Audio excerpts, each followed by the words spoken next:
附近嘅配套咧係十分齊全㗎啦，簡稱咧中山版嘅太古城啊。發展商呢邊咧係做咗一個蝶景園林啦，咁啊有啲水景睇下嘅，整體行起身咧花園咧係幾舒服嘅，因為佢個小區路啊同樓間距都係咁上下闊啊嘛。重點咧呢度咧主要都係買地段為主啦，咁啊翻香港都好近嘅，咁啊樓下本身有直通巴嘅。咁啊124個空間嚟講咧，呢度咧係夠晒大嘅，係啊。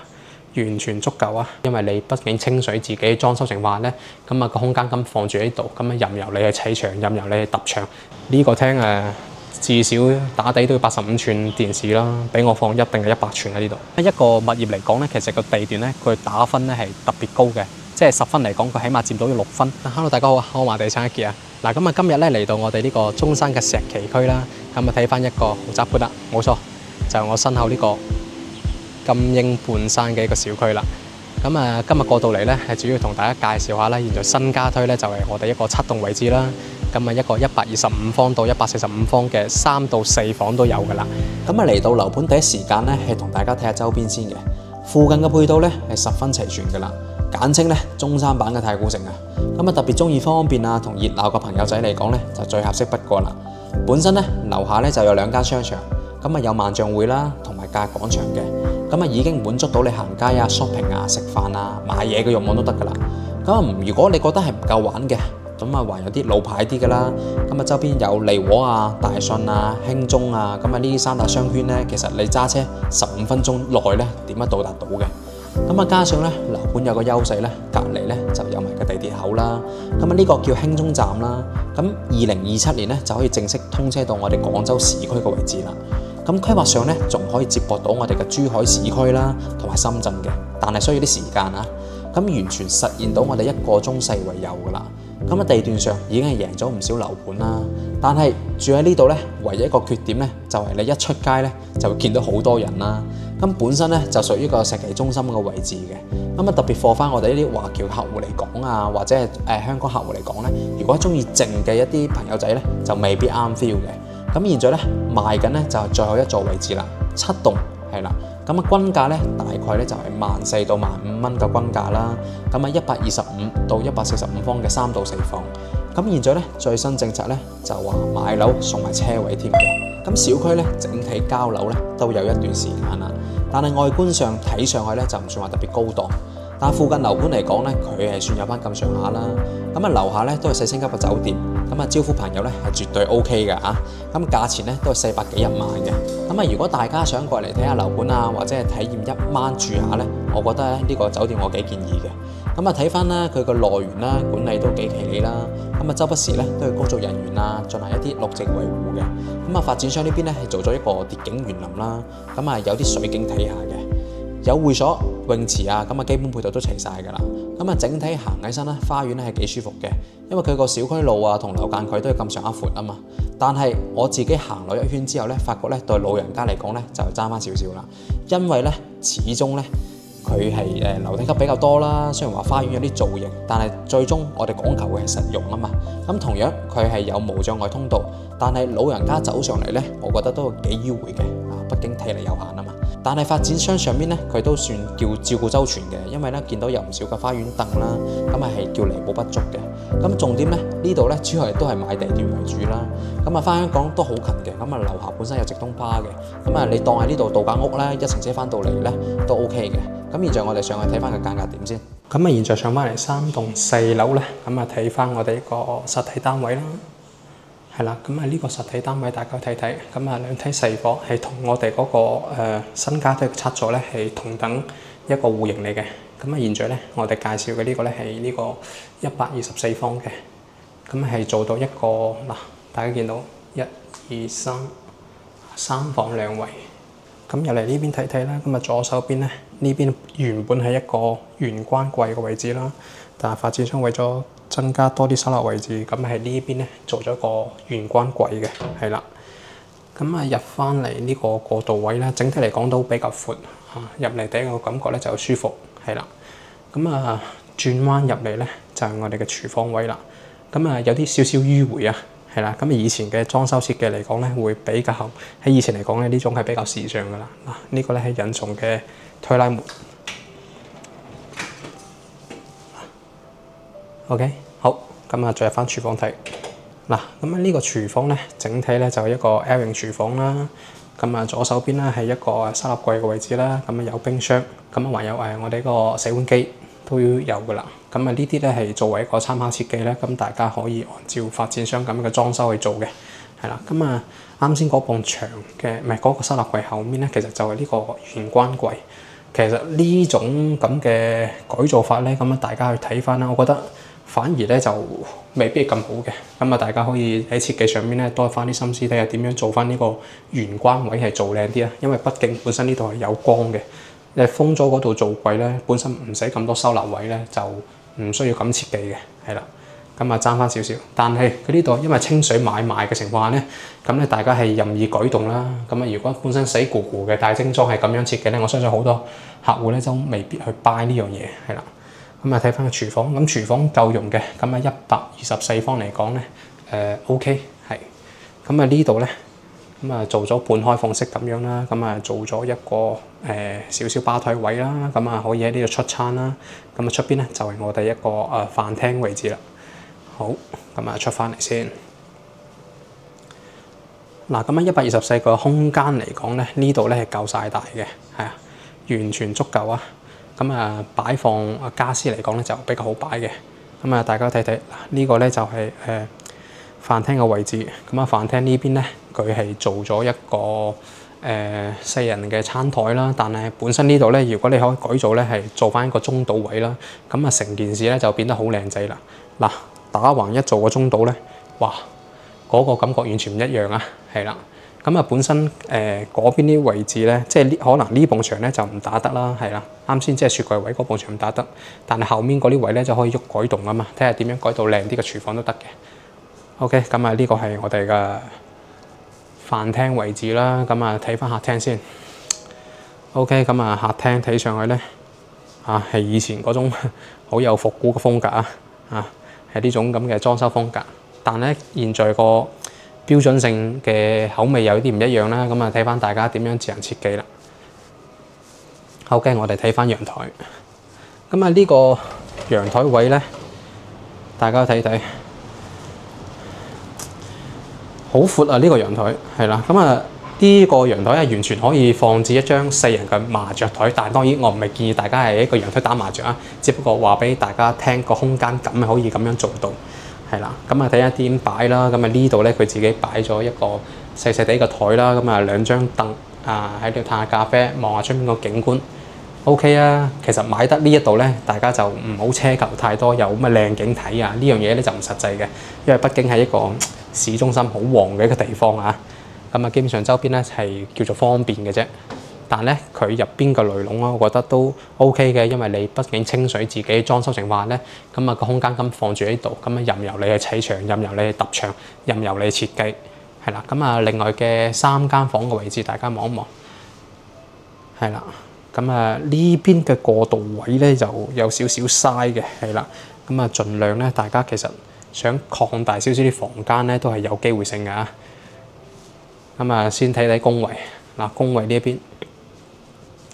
OK，咁啊呢個工位咧整體都不過得失 OK 嘅，係啦。咁啊其實我諗唔明以前嘅一種風格嘅設計咧，點解有埲牆喺度啊？咁啊現在基本上係做到全透玻璃噶嘛，一嘢拉住過噶嘛，係啦。其實入邊係個空間，個衞生間係好夠大㗎，夠晒大㗎，同大家睇睇。只不過佢俾埲牆佢修飾咗一下啦，係啦。咁啊以前好難講係會可能係咪呢度後面放嘢咧？哦，真係喎，為咗呢個盒整埲牆咁我覺得有啲嘥啊呢度，係啦。咁大家睇下點樣去做翻工位。嗱，咁呢度係另外一間房間，係啦，睇睇呢間房間先。OK，呢度做咗個榻榻米啦。咁呢間房間相對嚟講係細翻少少，係啦。咁呢度有樣嘢好咯，佢個窗都 OK 嘅，開得夠大，開到呢一度。係啦，咁都做咗一個收納櫃嘅位置。咁如果大家係覺得房間其實3房都多咗嘅，咁本身平時2公婆翻嚟多咧，咁呢個衣櫃後面埲牆咧，其實可以打嘅，係連通住隔離房嘅。好，咁我哋現在隔離望一望先。嗱，咁啊，隔離呢間房如果一打嘅情況下咧，其實可以做到一個套間效果啦，做埋一個衣帽間同埋一個客房連通嘅。咁啊，如果大家兩公婆係想分房瞓嘅情況下咧，咁啊，其實可以做大另外間房嘅效果嘅 ，OK 嘅，我覺得。嗱，呢個窗都開得夠大啊，好靚仔。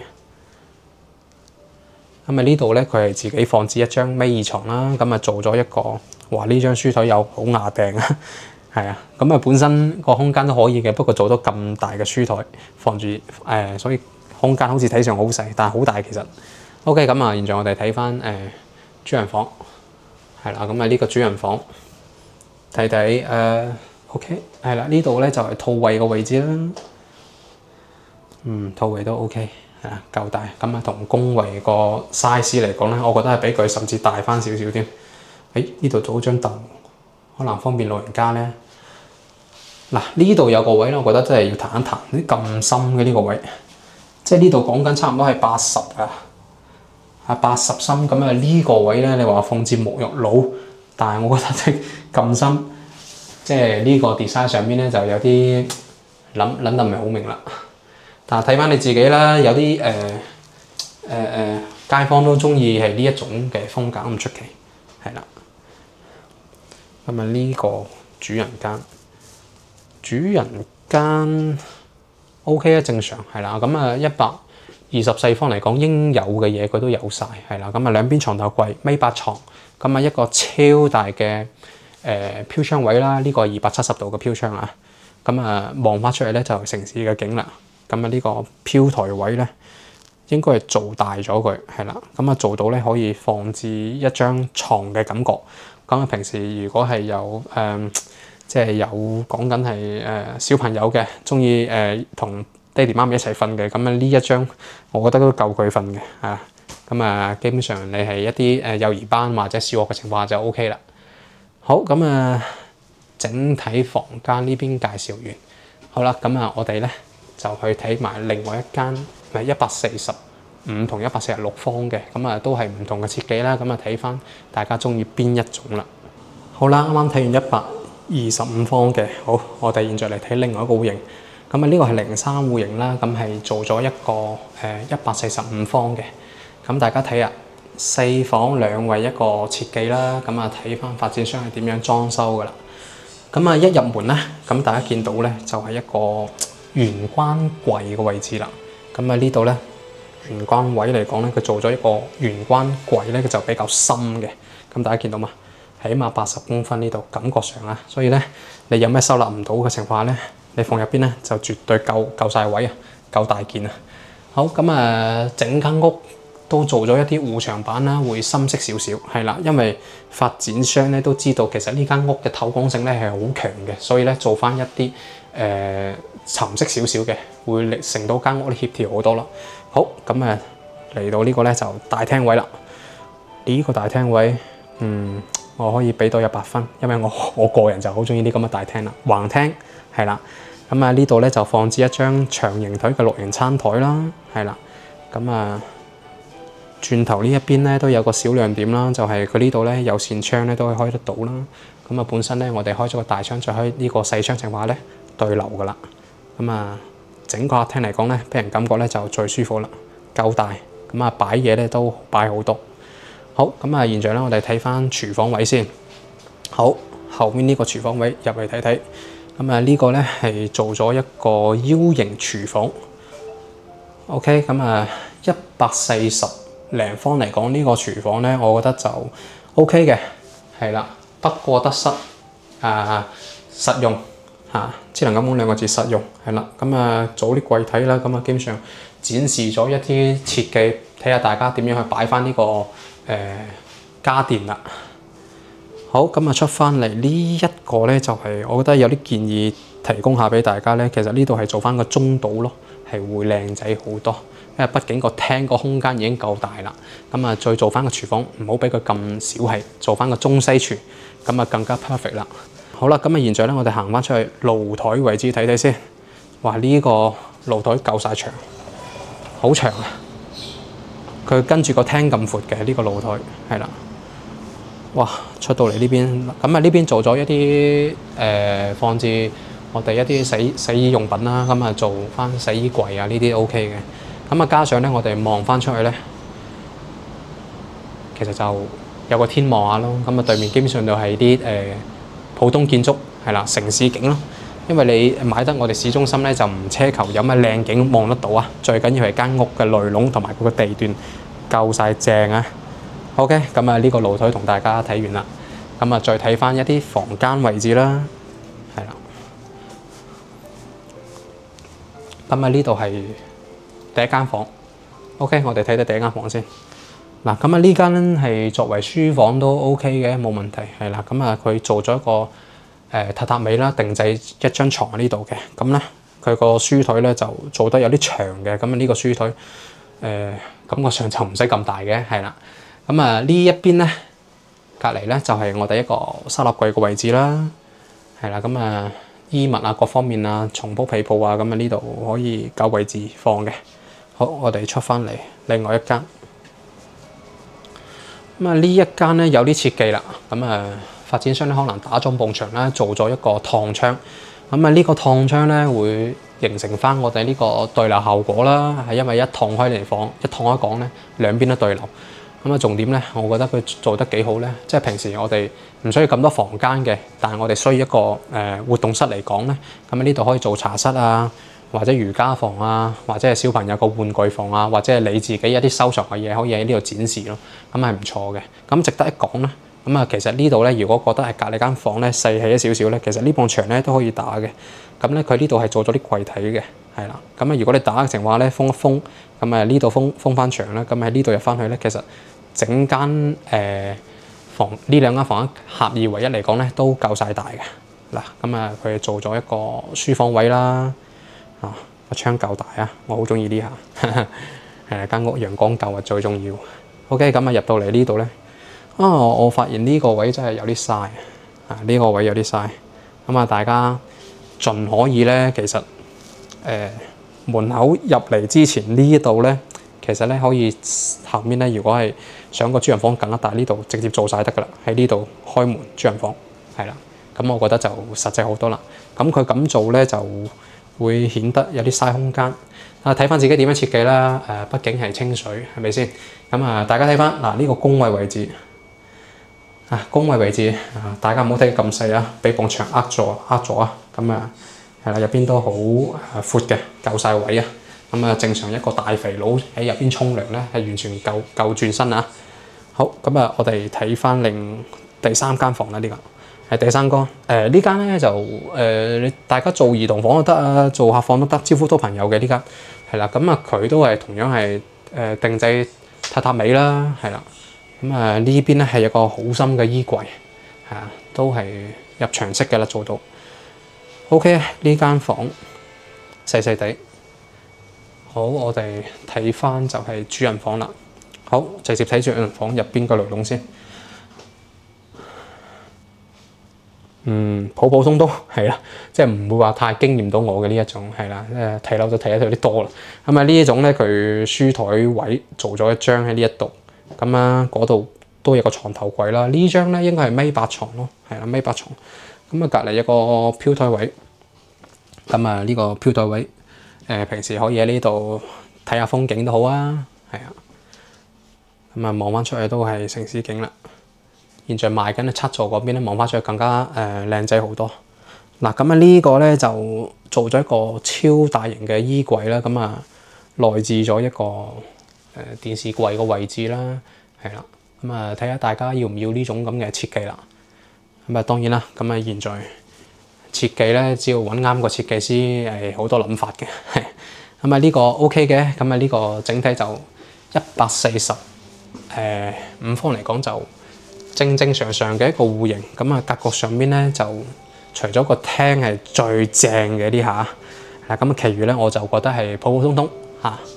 OK， 咁啊，現在咧還有另外一間都係146方嘅，爭個方嘅啫。咁啊，設計上面個格局咧又係有啲唔同喎。我哋一齊過睇睇先。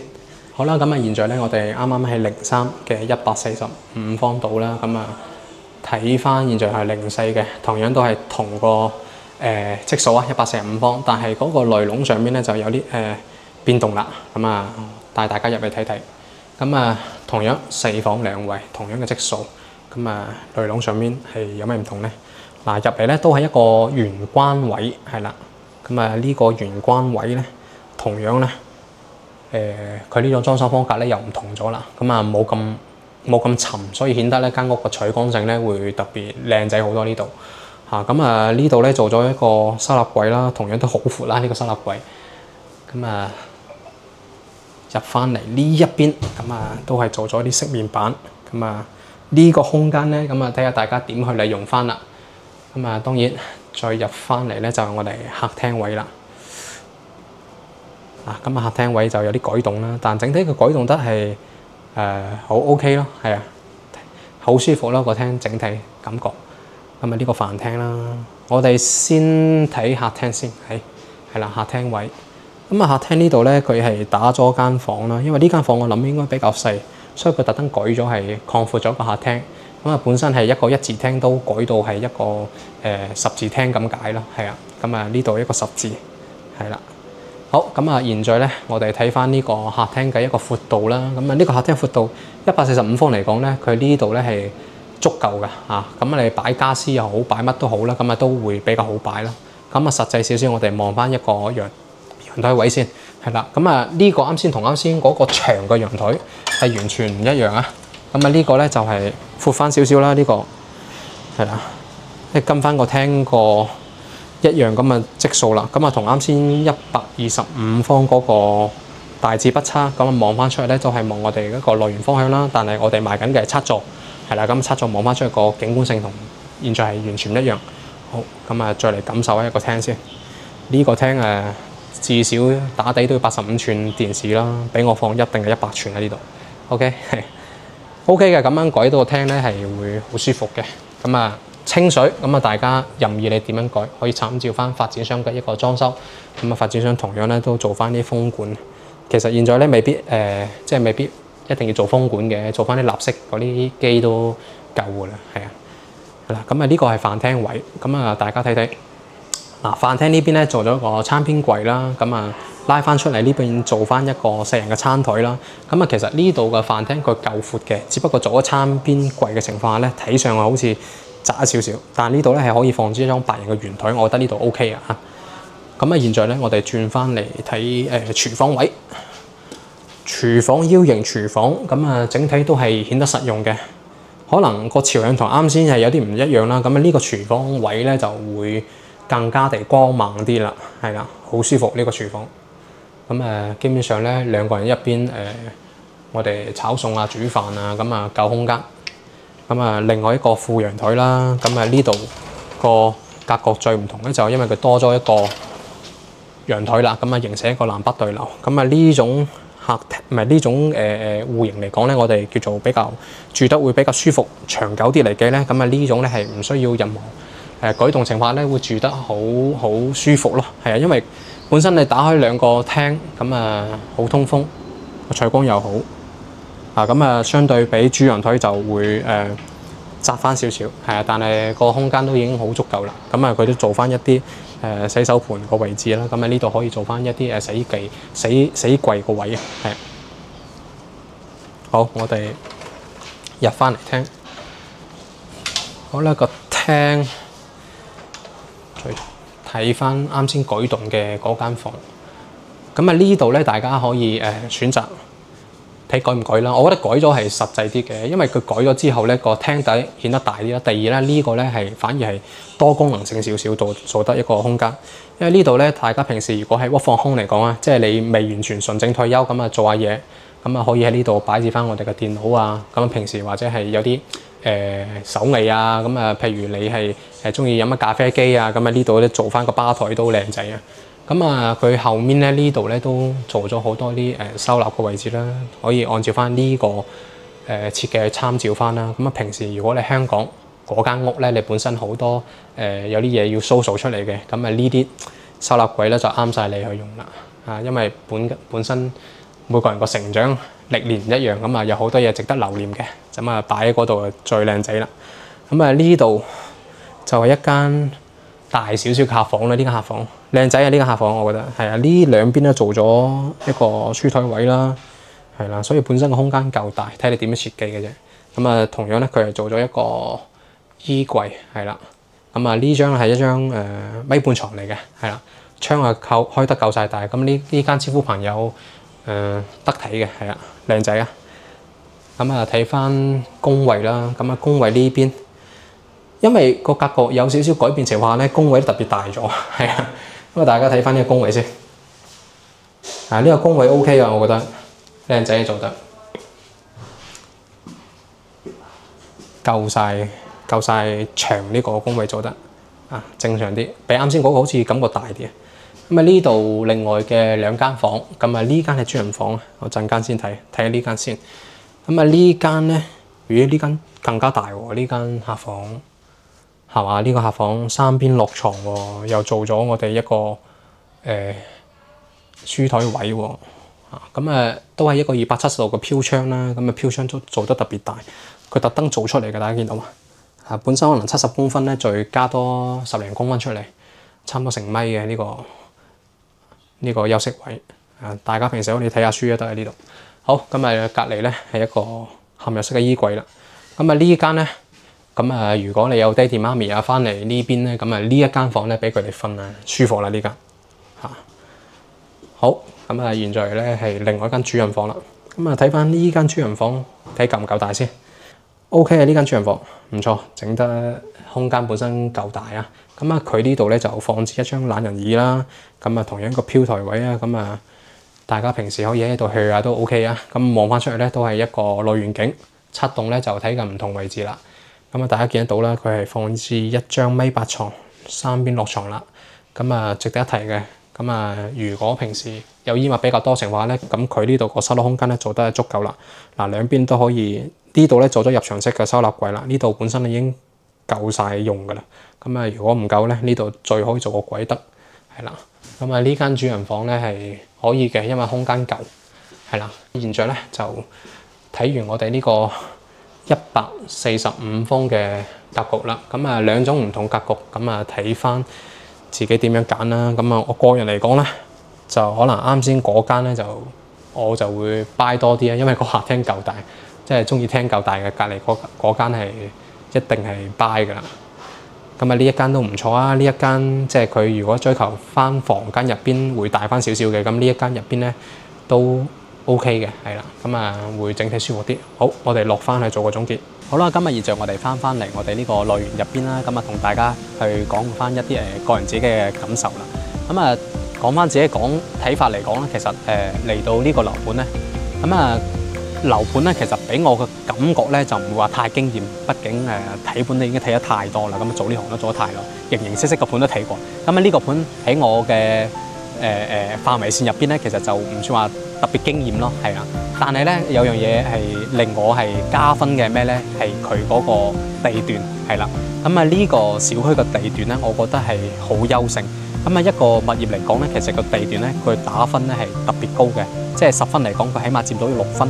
因為本身我哋人咧翻嚟居住情況咧係離唔開衣食住行嘅，呢啲係要日日要用得到嘅。所以咧，如果係買到一個好嘅地段咧，其實下面可以俾到呢種享受咧，就係我唔會後悔先。呢個係重點，係啦。所以咧呢個地段係令我特別加分啦。還有入邊，因為佢做得咧個商場入邊嘅多元化啦，係令我感覺咧係新鮮好多，係啦。因為行商場都係嘅，行咗好多商場啦，大家大致上差唔多。但係呢個萬文匯嘅入邊嘅商場啊，同埋隔廣場咧，佢入邊好多元素啊，係令我煥然一新啦，即係覺得哇！商場入邊都可以有啲藝術元素啊，或者係商場入邊嘅入邊啲商家啊，都有好多唔同嘅品牌可以撈得埋一齊，令到成個商場嘅感覺咧係好活躍啊，係啦，唔會話冇乜人啊呢個商場，所以咧我覺得係你住喺一個比較旺嘅地區，但係自己入邊咧就會比較安靜啦，一行出嚟咧就可以享受到一啲繁華啦。其實好似你住翻香港咁，我覺得嗰個區別性就唔係特。即係唔係好大噶，同你嗰個感覺係一模一樣噶啦。第二點嚟講咧，我哋講翻一個戶型啦。其實入邊個戶型咧，佢係偏翻積數大少少啦，即係可能你係兩公婆嘅情況下咧，就未必話係考慮咁大戶型啦。但係如果你係想翻到嚟灣區住得舒服啲嘅，咁呢啲戶型嚟講啦，我覺得係又比較建議啦，因為咧佢嘅舉動性係比較大。其實咧佢間屋入邊嘅內籠咧，我可以咁講咧，個實用性已經係叫高㗎啦，係啦，叫高㗎啦，係對比以前嘅住宅嚟講。所以咧，你喺入邊咧，其實進行一啲舉動嘅情況下都好啦，咁啊都比較好改啲啦。咁啊特別中意自己對間屋有啲要求嘅，咁啊買清水咧就有佢個好處啦，就係可以自己任意舉動啦。咁啊，再講翻我哋嘅價錢啦。咁啊呢個價錢嚟講咧，係比高峰嘅時期咧就回落咗起碼5,000-6,000蚊一方啦。咁啊早期嚟講咧都去到2萬幾嘅，咁啊現在基本上15000蚊啊，咁啊都可以上車一套嘅。咁啊上會嚟講更加方便啦。現在講緊可能你首期咧20零萬啊，咁啊月供咧可能5000零蚊左緊啊，你都可以上車一套唔錯嘅住宅啦。咁啊你啱先講到價錢方面啦。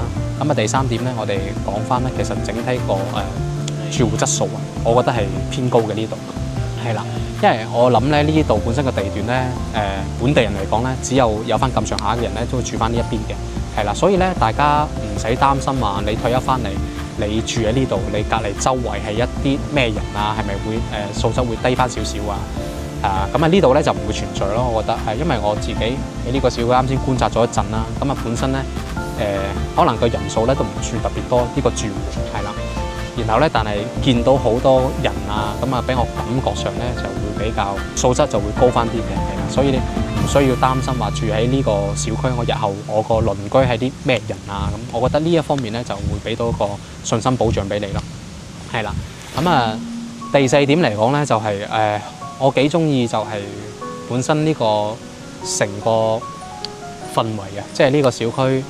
入邊或者外出邊都好啦，嗰個小區個氛圍咧，俾我感覺係好好咯，係啊，因為本身呢個商場可能度質比較多元素啲啦，係會吸引翻唔少嘅我哋年輕嘅嗰一輩嘅人咧，係會喺周邊嘅，係啦，所以咧我一行出去咧，就俾我感覺成個地區係會好有活力，係啦，咁啊特別對於我哋退休翻嚟啦，咁啊其實咧我哋都要保持一種樂觀嘅心態啦，即係唔係話一出去咧見到嘅咧全部都係我哋啲老人家啊，打麻雀啊，喺度捉下象棋啊，咁啊當然呢啲退休文化我覺得係好嘅，但同時嚟講咧，你退得休咧，我哋都要保持一種樂觀嘅心態去對翻，即係對啲事物會好奇翻少少啦。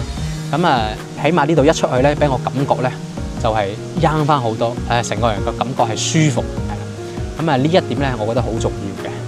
好，咁啊第五點嚟講咧，再講翻啦，就係特別係對翻我哋港澳嘅一啲長者嚟講啦，因為一出樓咧就可以搭直通巴翻香港啦，咁每日嘅班次係特別多，咁啊呢一方面就唔需要擔心嘅，咁啊個零鐘時間，即係譬如你有咩小病小痛啊，可以喺呢附近搞掂，講緊幾分鐘都得㗎啦。咁啊但係如果有啲真係身體確實要翻到香港先做到嘅，咁你呢度起碼直通巴翻去都係個零鐘，咁啊呢一方面咧，我覺得係呢啲地段咧係永久性㗎啦，係啦，咁啊住落咧就叫一勞永逸，就唔需要太擔心嘅。咁啊重點係睇翻你自己個嚟到呢度嘅感覺係究竟啱唔啱你自己啊，或者入邊嘅戶型啊同埋銀碼呢方面，你又接唔接受到咧 ？OK， 咁啊今日咧我就睇呢個盤咧就睇到呢一度啦，咁啊都好希望大家如果係中意我咁中肯少少去分析嘅，咁都俾個 like 俾我哋康華地產啦。OK， 咁啊同大家講完啦，咁下次咧我哋都會繼續keep 住更新翻呢個樓盤嘅情況嘅，咁啊希望可以令到更多係想買家喺中山嚟講咧會多啲選擇，咁啊特別呢個樓盤嚟講咧，我覺得係叫做買落嚟咧係唔會後悔咯。OK， 我哋下期再見，拜拜。